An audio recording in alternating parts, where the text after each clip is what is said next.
Okay, welcome in. Greetings, everyone. Happy Thursday. Uh, I am Professor L, and this is a live stream for Math Help. So, if you need help with your math and you would like to come and hang out with me and do math in this space, you're more than welcome to. And yeah, so if I don't have any students, then I am just going to be hanging out and working on my board and discussing a topic. Right now, I'm been working on graphing this quintic function. It's a fifth degree polynomial. And here it is right here. I didn't get a very good, I wasn't real happy with the sketch, so having trouble moving on from this graph. So I decided to today finish discussing, hopefully get a better sketch of the graph, and then maybe try to move on from graphing higher order polynomials.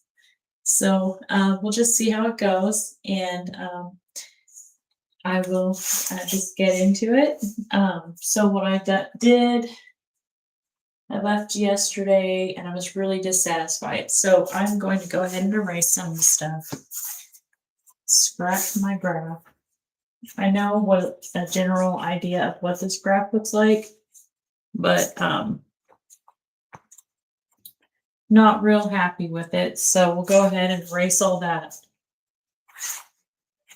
And then, let's see. I'm going to rewrite that table. So since I know that most of the action in this graph is going on between the values of 1 and -1, I'm going to go ahead and start there. Hopefully I picked a good marker. Let's start by sketching my Cartesian coordinate system. And hopefully I get some students that have specific questions. You don't have to ask me a specific question about what I'm working on. I'm just picking random topics, trying to stay effective. So yeah, if you have you need help with your algebra or pre-calculus, a little bit of calculus, I'm really out of practice. But yeah, I'm hoping that through this project that this will force me to remember a lot of that math. All right, so we'll go ahead and expand the scale is what I was thinking. So we're going to put 1 out here where you get some fractions in there. So we'll put, let's see, try and get this somewhat symmetric, 1 and -1, see what's going on.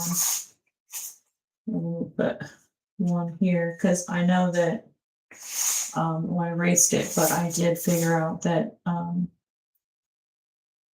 it was intercepting the y-axis at 1. See if that looks good. All right, so then this would be 1/2, -1/2, 1/4, -1/4, and then this one is 3/4.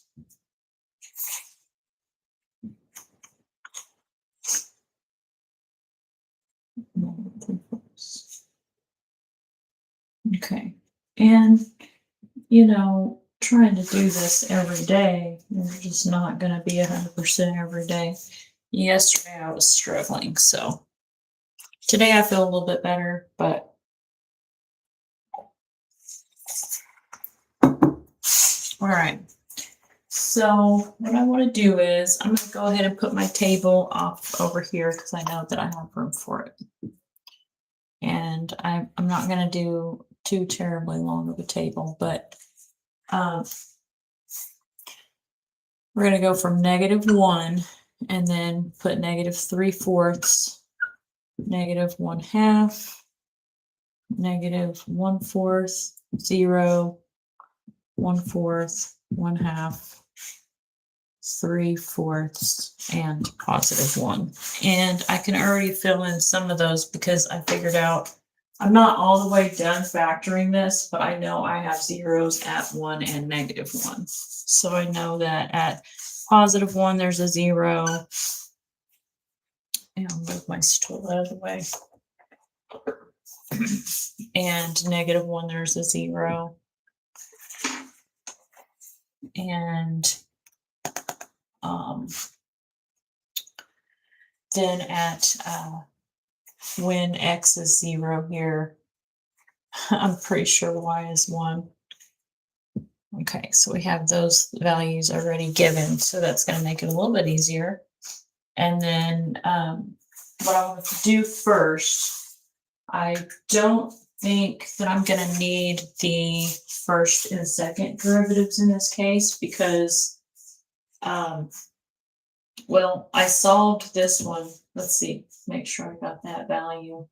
We solved this one yesterday, 20x cubed minus 12x squared equals 0.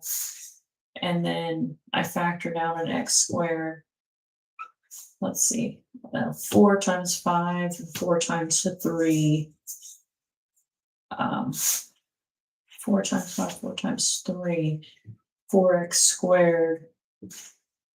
So that's 5x minus 3 equals 0. Yeah, and that's where I got that 3/5. So I have 5x minus 3 equals 0.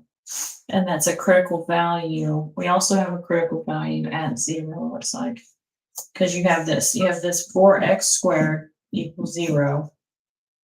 And then you have 5x minus 3 equals 0. Again, this is just me playing around with the math.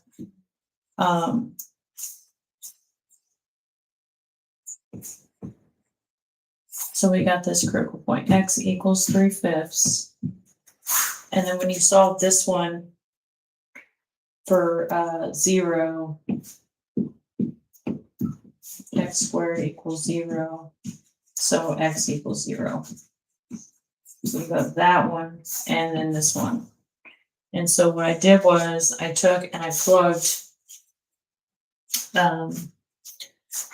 3/5 in to the original, and that's how I got that value.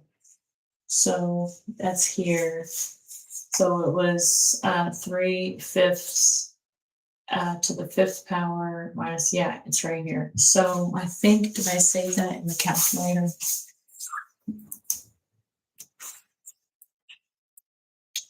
Well, regardless, I don't need exact 3/5. 3/5 is real close to 1/2. And so what I'm going to do is I'm just going to plug in. All right, so I want to finish factoring it. And then I'm just going to plug into the function these other values to plot my points. Old-fashioned, traditional method. Okay, that's what I'm going to do. All right, so I'm going to erase all this.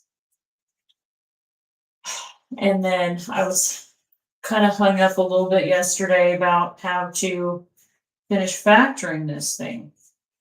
Because, well, we've already kind of discussed how a third-degree polynomial cubic functions are not the easiest thing to factor.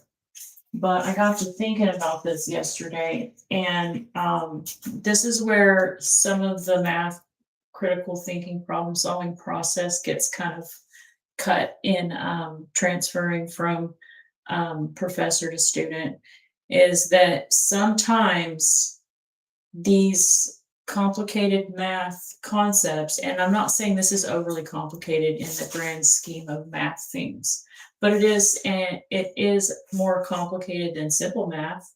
And so it is all relative. And you have got to allow your brain time to process the information and just let it work. I mean, that's what brains do. Brain's primary function is to think, and it will think about things naturally if you give it something to think about and then allow it time to think about it. And so sometimes things aren't clean, pretty neat and polished in the real world. Sometimes you have got to allow yourself the time to kind of process. So that's what I did last night. I felt like a failure yesterday on my live stream, but that's okay. Failing is actually a good thing. And when I realized that failing was actually a good thing, as long as you don't let the failure be the final story, you're fine. I mean, fail and then just pick up and try again. Like, don't let the failure be the finals. But say in the deal, but for sure. I went back and thought about this polynomial here and realized that well, I could synthetically divide one of these numbers into it and it should work out, like, because since I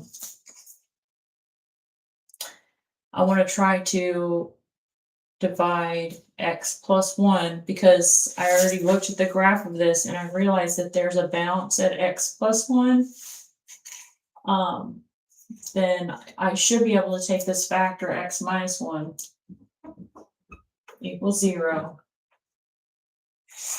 and add 1 to both sides and get x equals 1, and then use synthetic division to find out that the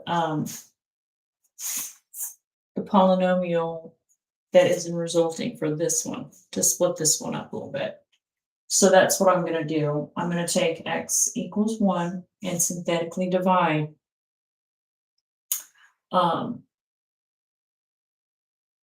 Well, I could let's go ahead and do synthetic division, but let's see, we've got, and remember, we're just listing coefficients. So this is x cubed, so that's minus 1, 1, minus 1. So the positives don't really need a sign. If it's not negative, it's assumed to be positive. And so the synthetic division process, I am hesitant to practice this one because if you're not good at dividing the long division method, then this might be harder for you. But if you're comfortable with the regular long division method of the polynomials, then you'll find this really nice. Otherwise, it'll hurt your brain. So 1 times 1 is 1, negative 1, and then you're just doing the integer addition. So negative 1 plus 1 is 0. 0 times 1 is 0. 1 plus 0 is 1. 1 times 1 is 1. And 1 minus 1 is 0. Good. So it worked out the way I wanted it to. And I should probably start trying to do a little bit more planning, but I'm glad it worked out.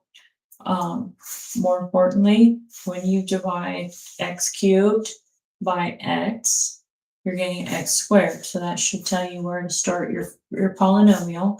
So that's x squared plus 0x plus 1. So this is just x squared plus 1. So that is your resulting polynomial. We have x plus 1 times x squared plus 1 should give you this number, and you could multiply these out to check it, and we could do that real quick. So we have x times x squared is x cubed. X times 1 is just x.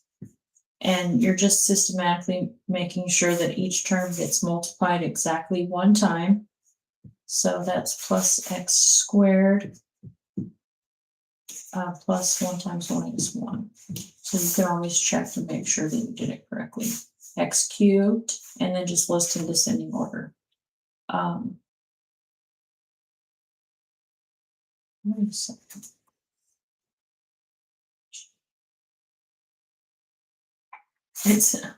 It's not x plus 1, it's minus 1. Silly me. Here, let me try that again. I guess I just wanted to double check it once because I didn't get the polynomial. See how I caught myself? Which is the beauty of it. It's nice to have checks in place. So when you leave a sign off or something like that, you realize it. All right, so it's not plus 1, it's minus 1. So you gotta be careful there. Try it again. So we got x cubed for that first one.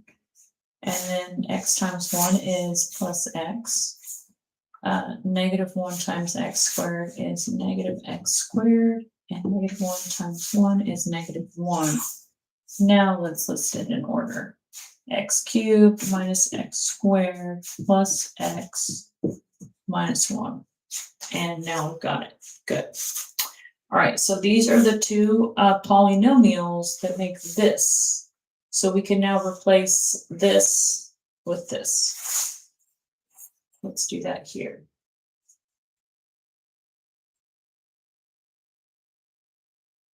I would like to try to practice like long division, synthetic division with bigger numbers, but I don't have my pre-calculus book, and so I need to get one. All right, so we have x minus 1, x plus 1. We have another factor, x minus 1. And then we have this factor, x squared plus 1.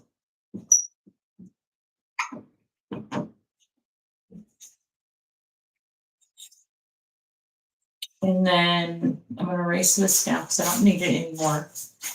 And then I'm just wondering if I can split this one up. Let's see, x squared plus 1 equals 0.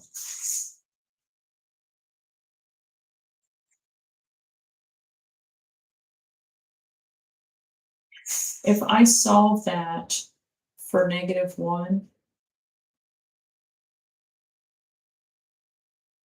I just realized something. If I solve this for, okay, so if I subtract 1, x squared equals negative 1, and then solve this for x, I'm going to get I.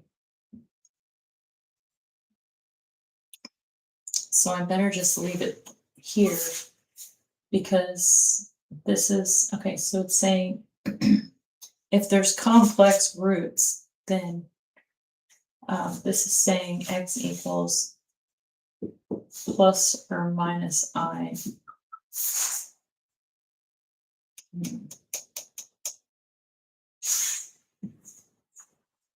All right, so food for thought. All right, so for now, we can rewrite this one more time because there's 2 repeat factors of x minus 1. So how you would list that is you would say it's x minus 1 quantity squared. And then it's x plus 1 times x squared plus 1. And that should produce the polynomial. It should produce the exact same polynomial. And okay, so now what I'm going to do is hopefully my calculator stored my function in here so that I don't have to retype it. And I was hoping that I would have students. I haven't really advertised, so I have to manage my expectations, because if you don't advertise, you don't let people know you're here, then they're not, gonna, obviously. But you never know. Occasional students I've already had a couple, and so you never know. just occasional pop-ins, but what I'll do is if I don't get any students the next 10 minutes, I'll probably go ahead and stop and then finish sketching this one, of course, and then I'm trying to move on to a new topic. So I'm thinking about getting into systems of equations, and it does have my functions stored. So that's what I'll do. I will go ahead and plug these in real quick, and we can evaluate the function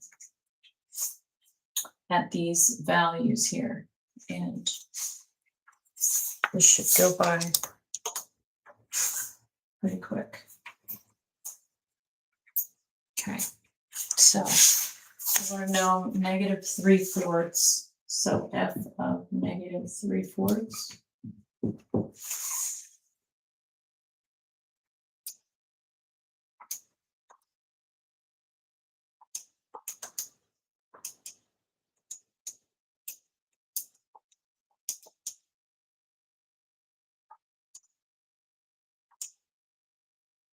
Okay, so let's see if it'll give me fractions so I can put them good.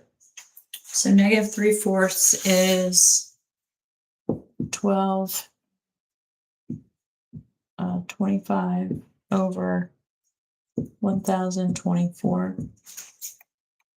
And it's a positive value, and it's approximately 1.19. So we have a 0 at -1. And then 3/4 we're at positive, let's see, 1.19 would be up here. Wow. Wait, yeah, that's -3/4 right here. Okay, and then we're going to check -1/2.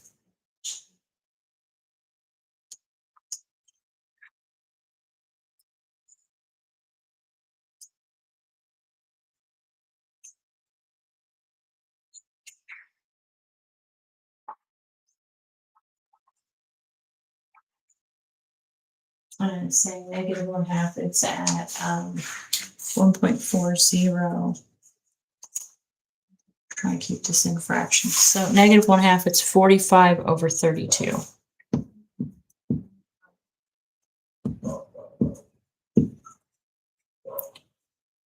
So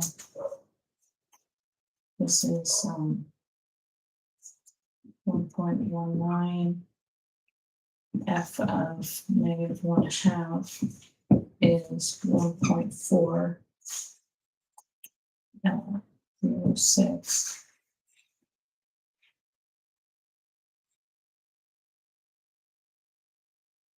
So it's even higher up here. -1/2. And then -1/4.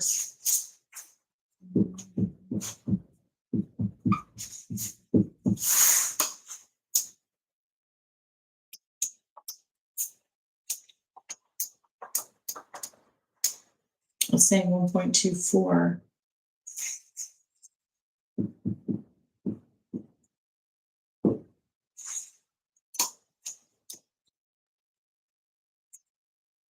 Uh, 12.75.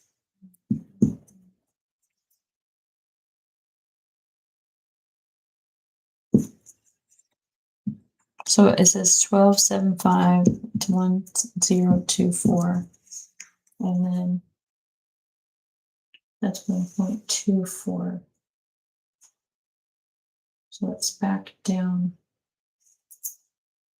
Okay, 119, 1.4. Okay, so it's about right here. And then it's at 1 at 0. So we already have that point on there. So we have the end behavior of this polynomial. It should be, okay, so that's right. It's going,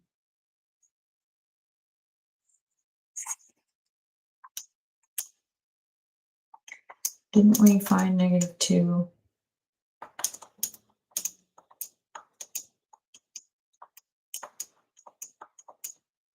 Here it is, -4, yeah. So what we're doing, well, just wait, hang on. We'll go ahead and finish. 1/4. Right, clear.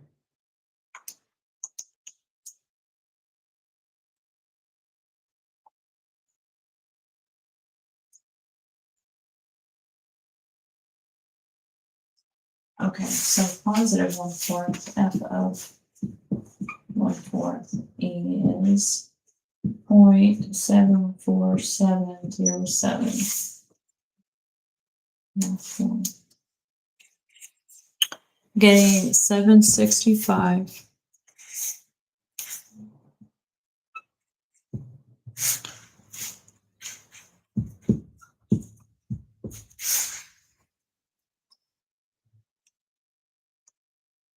And that is about, so 1/4, let's see, it's at 0.7.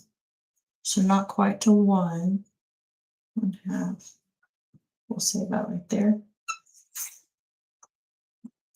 And then we'll do 1/2.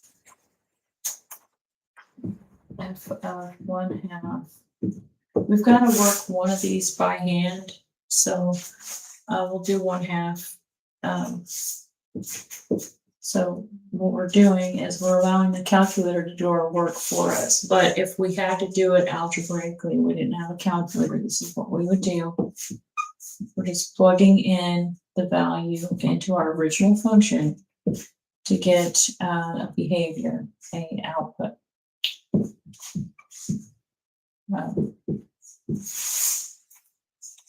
So then we just have to remember 1 to the 5th is 1, 2 to the 5th is 32,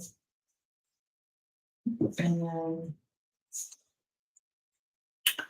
we've got 1 to the 4th is 1, and 2 to the 4th is 16. There's 1/2 plus 1. All right, so this is, we'll just say 32 will be our common denominator. 16 times 2 is 32. And then this is positive 1/2.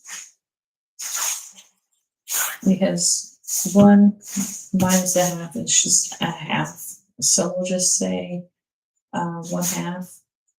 And so 2 times 16 is 1/2. So that's plus 16. So that's 16, 15, 14, 15 over 32.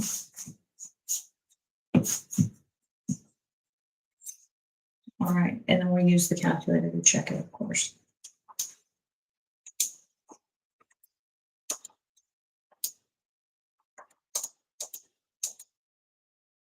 Yeah. 15 over 32 is real.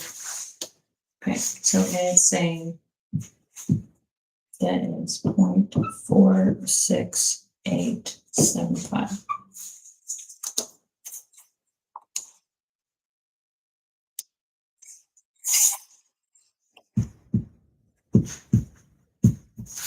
So we'll graph it real quick before we forget. 1/2 is at, we're at about a little less than 1/2, so we'll put it right here.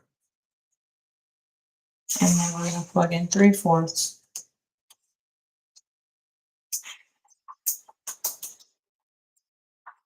You're at the same 0.17.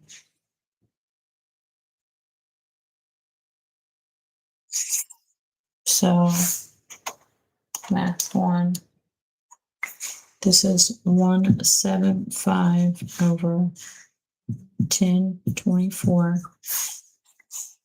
And that is 0.17, so it's real close to 0 there. We know it's 0 at 1. Let's go ahead and add, let's see, 1 plus 3/4 divided by 2, and figure out this next point right here. I don't know why it's not coming to my mind right now, but we have a common denominator of 4 here. So that's 4 plus 3. So that's 7 over 4 divided by 2. What is that? That's 7/4 times 1/2. That's 7/8. 7/8. No? Wait a second. There's no way that's 7/8 because it's more than 1.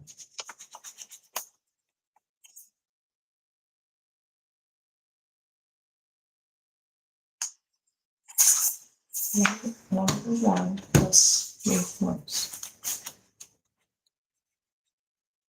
Or it's plus 1/4. Hang on. I'm getting ahead of myself here.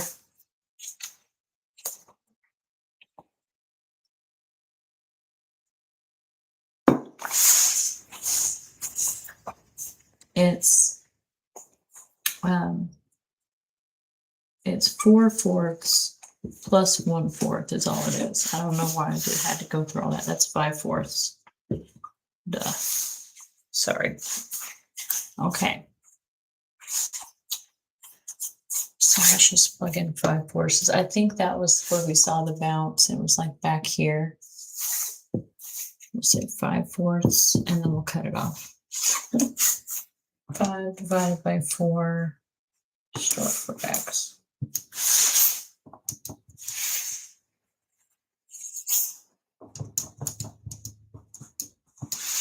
Yeah, so that's back at like 3.6. So here is a function that's going back that direction. The bounce. Looks like a minimum there, or a maximum. And then it's pretty far to infinity after that at -5/4. You can plug that one in too real quick if you want. -5 divided by 4.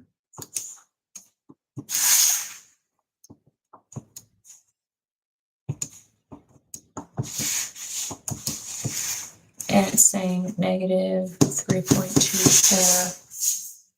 Yeah, so it's already off the chart because we're only at -1. All right, so there is a little bit better zoomed in picture of that graph. And hopefully we'll be moving on from higher order polynomials. I feel satisfied with that shallow dive into polynomials, but that was a good refresher for me and some skills that we need for later on. And so, especially when I get back into my trigonometric equations, I want to be able to have some of these tools like synthetic division and factoring, especially the factoring of the polynomials, because whenever you start throwing trig functions in there, it gets pretty interesting. So definitely want to make it back to the trig. So yeah, I was trying to cut it short if I didn't have a whole lot of viewers. Again, this is just me exploring this format and trying to get familiar with trying to present when I'm all alone because I don't have a big classroom full of people, so that makes it challenging. A lot of times I rely on the feedback from the students and trying to keep them at the center of the education. And so when I don't have students asking me questions, it's just me randomly playing with whatever math that I want to. Then this is what I guess this is what I'm going to get. So I am going to go ahead and move on. Probably, and I'm thinking about trying to do some systems of equations. So yeah, that's probably what I'll start working on next. Systems can be really fun, and I like the graphs of them. So again, with this, I'm trying to do some graphing, and that's what I'm trying to focus on right now. So try to come up with some pretty interesting graphs for everyone, and systems will do it. So again, I am Professor L, and this has been a tutoring live stream. And I will be back again tomorrow at the same time, same place, between 6 and 7 p.m. Central Time. And thank you so much for watching my videos, and I look forward to seeing you next time. Bye.